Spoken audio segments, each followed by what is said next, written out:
नमस्ते छात्रों,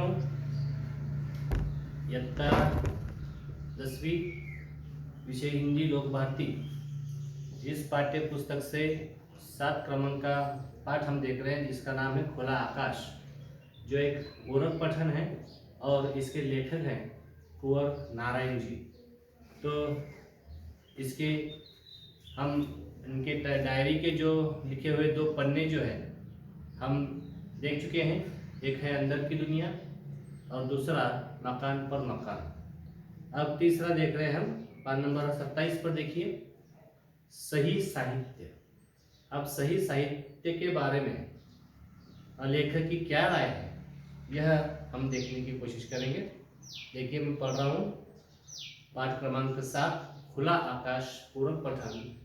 लेखक इसके हैं कुंवर नारायण जी और पान नंबर 27 पर देख रहे हैं हम, सही साहित्य।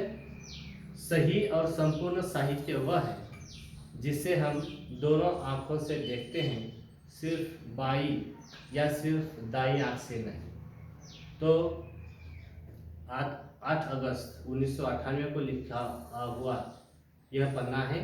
उन्होंने अपने डायरी में लिखा हुआ है कि सही और संपूर्ण साहित्य के बारे में वो बता रहे हैं कि सही और संपूर्ण साहित्य वह है जिसे हम दोनों आंखों से देखते हैं। अब दोनों आंखों से देखना सिर्फ दाई या बाई आंख से नहीं, मतलब सिर्फ दाई आंखों से देखना, सिर्फ बाई आंख से देखना, मतलब अपने विचारों के साथ देखना, यह लेखक को मंजूर नहीं है। वे कहते हैं कि साहित्य अगर देखना हो तो दोनों आंखें खोल कर देखना चाहिए। मन में कोई भी हमारे इसके पहले भाव नहीं होने चाहिए, कोई भी पूर्वाग्रह हमारा नहीं होना चाहिए, तभी हम साहित्य को संपूर्ण तरह से और सही तरह से समझ पाएंगे। इस तरह से वो हमें बता रहे हैं। अब आगे देखिए, पान नंबर 28 पर, जाने खुद को। बिल्कुल चुपचाप बैठकर सिर्फ अपने बारे में सोचें। कोशिश करें कि दूसरे या सब कहीं भी उस आत्मचिंतन के बीच में ना आए। इससे 2 फायदे होंगे। एक तो हम अपने को जान सकेंगे कि हम स्वयं क्या है, जो दूसरों के बारे में सब कुछ जानने का दम्भ रखते हैं।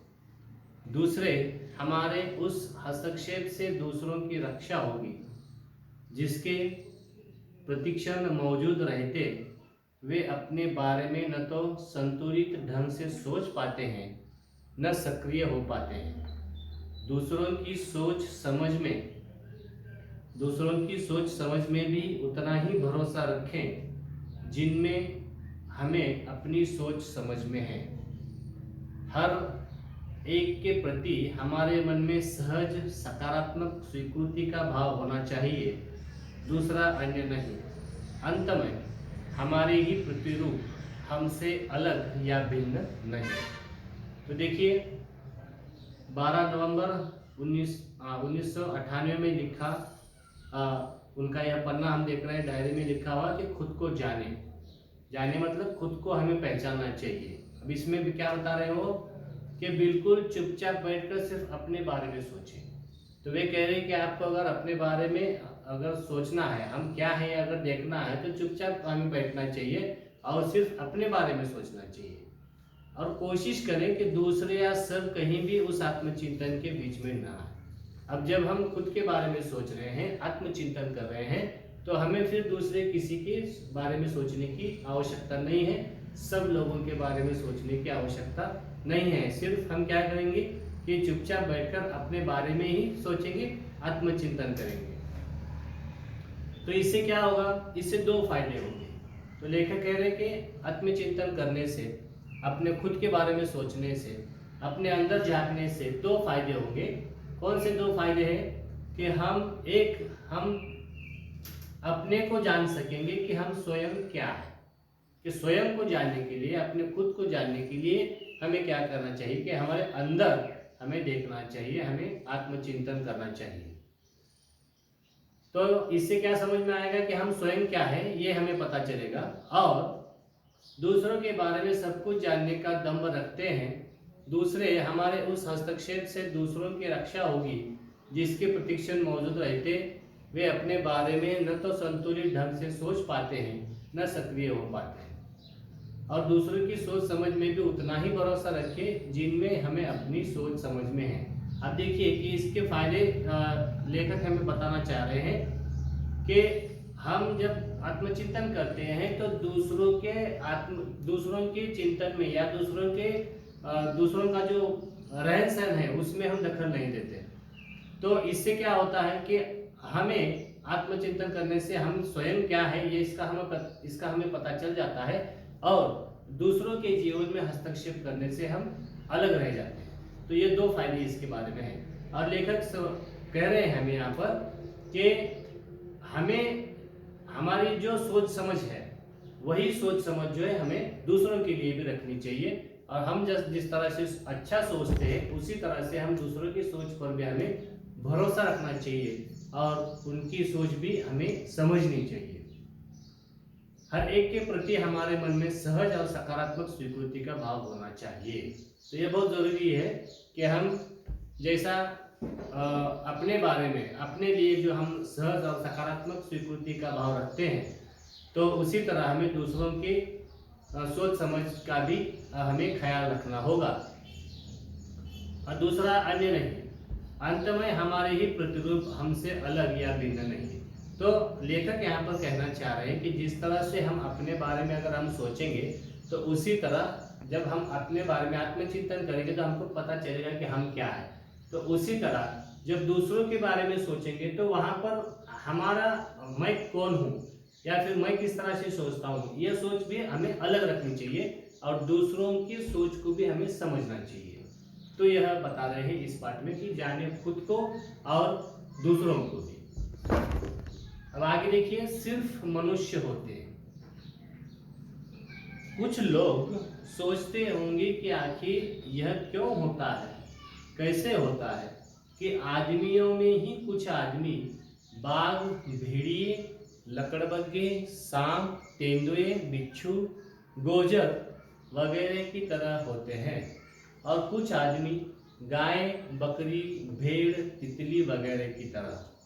ऐसा क्यों नहीं होता कि जिस तरह सारे बाघ केवल बाघ होते हैं और कुछ नहीं, या जैसे सारी गायें केवल गाय होती हैं और कुछ नहीं, उसी तरह सारे मनुष्य केवल मनुष्य होते हैं और कुछ नहीं। 7 अगस्त 1999 को लिखा हुआ यह उनका डायरी का पन्ना है। वे क्या कहते हैं, सिर्फ मनुष्य होते हैं। तो वे कह रहे हैं कि कुछ लोग सोचते होंगे कि आखिर ये क्यों होता है। अब देखिए, सबकी अलग अलग अपनी अपनी सोच है। तो कुछ लोग इस तरह से सोचते होंगे कि कुछ आदमियों में इस स्वभाव के भी लोग होते हैं कि जो आक्रामक होते हैं। यहाँ पर जो जानवर दिए हैं तो इनसे वे क्या बताना चाहते हैं कि ये सब आक्रामक है और ये सब हिंस्र है, जंगली जानवर है सब। कौन से? बाघ है, भेड़िया है, लकड़बग्गे है, सांप, तेंदुए, बिच्छू। तो ये कैसे होते हैं? आक्रामक होते हैं, ज्यादा गुस्सेले होते हैं, हिंस्र होते हैं, जंगली होते हैं। तो लोग सोचते होंगे कुछ आदमी इतने आक्रामक क्यों होते हैं, और कुछ आदमी कहा कि गाय जैसी, बकरी, भेड़, तितली ये जो है ये किसी को नुकसान करने वाले प्राणी नहीं है, दूसरों को तकलीफ देने वाले प्राणी ये नहीं है। तो आदमी ही है, लेकिन कुछ आदमी आक्रामक होते हैं और कुछ आदमी जो है सहनशील होते हैं। तो कुछ लोगों को यह सवाल कुछ लोगों के मन में आ जाता होगा कि ऐसा आखिर क्यों होता है? आदमी ही एक प्राणी है, लेकिन आदमियों में इतना फर्क क्यों? एक गाय है, एक गाय का स्वभाव का है तो एक बाघ के स्वभाव का है, एक तेंदुए के स्वभाव का है, सांप के स्वभाव का है, भेड़िए के स्वभाव का है, तो एक जो है गाय और बकरी के स्वभाव का है।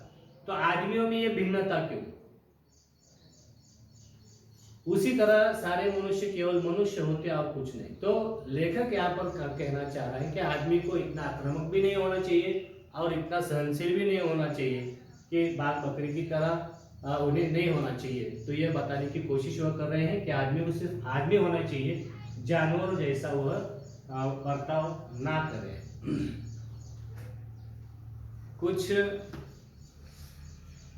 लुका छुपा कर जीना। मुझे जीवन को सहज और खुले ढंग से जीना पसंद है। चीज़ों को लुका छिपा कर, बातों और व्यवहार को रचा बसा कर जीना सख्त नापसंद है।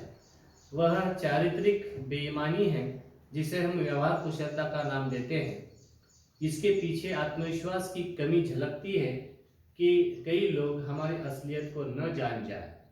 आखिर वह असलियत इतनी गंदी और धूर्त क्यों हो कि उसे छिपाना जरूरी लगे। 4 जनवरी 2001 को लिखा हुआ यह पन्ना भी हम देख रहे हैं कि लुका छुपा कर जीना। अब देखिए, लोग जिस तरह से लोग चाहते हैं, लोग इस तरह से जीते हैं कि वो प्रयास करते हैं, प्रयत्न करते हैं कि मेरी जो अच्छी बातें वही सिर्फ लोगों के सामने आए, और मेरे अंदर जो बुरी बातें हैं उसको वे लोगों को पता न चले, मेरी जो बुरी आदतें हैं वो लोगों को पता न चले। इस तरह का लोग बर्ताव करते हैं, इस तरह से लोग जो है लोगों के सामने आते हैं। तो इसे वे किसका नाम देते हैं? वे इसे कहते हैं कि व्यवहार कुशलता। व्यवहार कुशलता इसको वो कहते हैं, लेकिन लेखक को ये बिल्कुल पसंद नहीं। लेखक कहते हैं कि मुझे लुका छुपा कर जीना बिल्कुल पसंद है। मतलब कुछ बातें बताना और कुछ बातें बताने से रुक जाना, यह मुझे बिल्कुल पसंद नहीं है। आदमी का जीवन जो है खुली किताब की तरह होना चाहिए, जो चाहे उसको पढ़ ले। तो इस तरह से जीने में वो कहते हैं कि हमें मजा आता है, और अपने अंदर की जो भी बातें हैं तो उसे छिपाना नहीं चाहिए, फिर वो अच्छी हो या फिर गंदी हो। तो सब लोगों को हमारे बारे में पता होना चाहिए, हमारी अच्छी आदतों के बारे में भी लोगों को पता हो और हमारी बुरी आदतों के बारे में भी लोगों को पता हो, ताकि लोग हमें हमारे अंदर की जो बुराइयां हैं, हमारे अंदर की जो बुरी बातें हैं, बुरी आदतें हैं, उसको लोग बताएं और हम उस पर मात करने की कोशिश करें, उसमें हम सुधार लाएं। तो यही इसके माध्यम से लेखक बताना चाह रहे हैं कि लुका छिपा कर जीना हमें नहीं चाहिए। तो यहाँ तक हमने देखा, बाकी हिस्सा जो है हम अगले वीडियो में देखेंगे। तब तक के लिए नमस्कार, धन्यवाद।